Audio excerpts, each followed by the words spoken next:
Hey everyone, and welcome back. We've got a lot to cover today, from international diplomacy surrounding the war in Ukraine to a hopeful leap in space exploration. Sounds like a packed show. It is, so let's dive right in.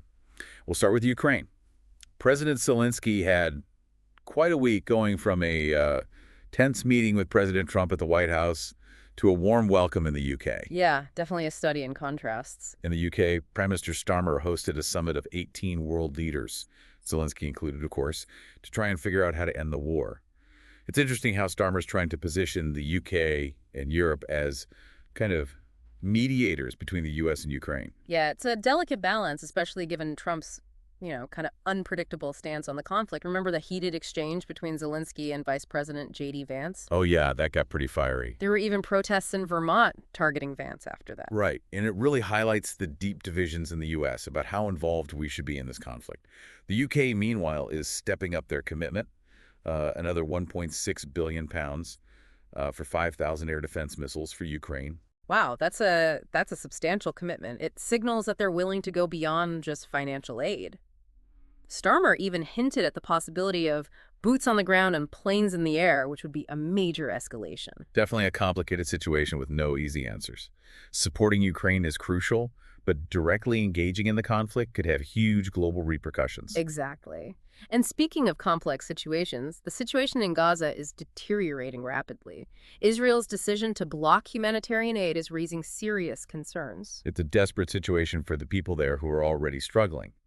Israel's claiming that Hamas is diverting aid, but this blockade is putting a lot of pressure on civilians.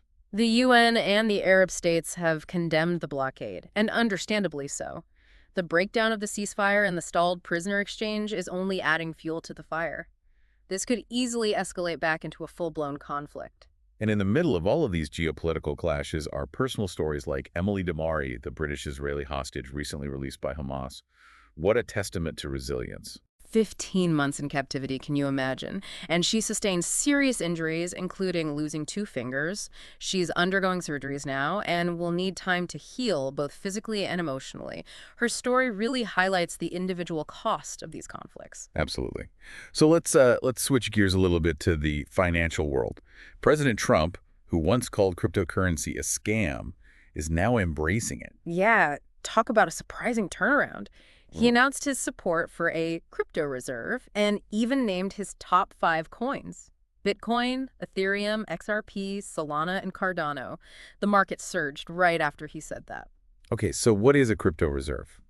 I'm not really sure. It's still a bit unclear. Trump has tasked his team with developing the concept. It'll supposedly involve creating a strategic reserve of cryptocurrencies, including ones seized through law enforcement. And he's hosting a crypto summit at the White House this week, so we might get more details then. This is a huge shift in U.S. policy, especially coming from someone who used to be so critical of cryptocurrency. Yeah, it's definitely a headline grabber. Now let's turn our attention to Haiti, where the situation is going from bad to worse. The Haitian police just recently raided a stronghold controlled by Barbecue, the notorious gang leader. But gang violence is still plaguing the country. It's just heartbreaking. With the breakdown of law and order, it's created a humanitarian crisis, and there's been very little progress in restoring democratic order. It's easy to feel overwhelmed by the sheer scale of the problems facing Haiti. Yeah, it definitely underscores the need for sustained international support to help Haiti rebuild its institutions and address the root causes of this violence. Okay, so let's move away from all this turmoil for a moment and venture into the realm of space exploration for some good news. I like the sound of that. The private spacecraft Blue Ghost successfully landed on the moon. It's only the second time a commercial vehicle has ever done that. It's a real testament to the growing collaboration between NASA and private companies in space exploration. Absolutely. It shows what's possible when you combine innovation and collaboration. And who knows what other discoveries are out there as we explore further into space. Yeah, it's inspiring. Definitely. So, speaking of pushing boundaries, there's been a lot of talk about Switzerland shifting its tourism strategy, focusing on attracting wealthier visitors. Oh, yeah. That's been causing some controversy, hasn't it? It has. Some folks are worried that, catering to the ultra-rich is going to price out locals and change the feel of those Swiss towns and villages, those charming places. Yeah, I get that. It's a tough balance, right? Trying to boost the economy, but also preserving the culture and environment. And It's not just Switzerland. A lot of tourist destinations are struggling with this. Yeah, for sure. It's about finding that sustainable path, one that benefits the economy and the people who actually live there. Absolutely. Okay, so from the Alps to the courtroom, our next story takes us to France, where the trial of former surgeon Joël Skornik is underway. He's facing charges of sexually abusing hundreds of children over decades. It's just horrifying, and the testimonies from the victims and their families are incredibly difficult to hear. It's a stark reminder of the devastating impact of abuse and how important it is to hold these perpetrators accountable, no matter how long it takes. Absolutely. And it also highlights how courageous the survivors are to come forward and share their stories. Their bravery is so crucial in bringing these crimes to light and hopefully preventing future tragedies. We really need to listen to these stories, support survivors, and work to create a world where this kind of abuse just isn't tolerated. Well said. Okay, shifting gears a little bit. There's a story that's creating quite a stir in South Africa. King Msuzulu Kazwelithini, the Zulu king, filed for divorce from his first wife, Queen Ntukuvosu Kamazela. Wow, that's pretty unusual, isn't it? It is, especially for the monarch. Polygamy is accepted, but traditionally, even if a marriage doesn't work out, the wife would stay in the king's homestead. Oh, so what's going on here? Seems like a complicated situation with, a mix of personal and cultural factors. Like what? Well, for one, their marriage was a civil one, not a traditional ceremony, which may have left the queen with, less protection under customary law. And the king has also taken a second wife. There are even rumors of a third. So yeah, lots of intrigue. It's fascinating to see how tradition and modernity are interacting, especially when you're talking about marriage and power. Yeah, I mean, it shows that even in cultures with, deep-rooted traditions, change is inevitable. And how that change is managed and who benefits, that's always a story worth watching. For sure. Okay, so let's circle back to Ukraine where we started. The summit, hosted by UK Prime Minister Starmer, actually produced some concrete proposals. Oh, yeah, like what? Starmer outlined a four-point plan. So it includes continued military and economic aid for Ukraine, safeguarding their sovereignty, bolstering their defenses, and forming that coalition of the willing to try to ensure lasting peace. Right, the coalition. It's a bold idea, but the details are still pretty vague. They are. We know the UK and France are willing to contribute troops, but the big question mark is the U.S.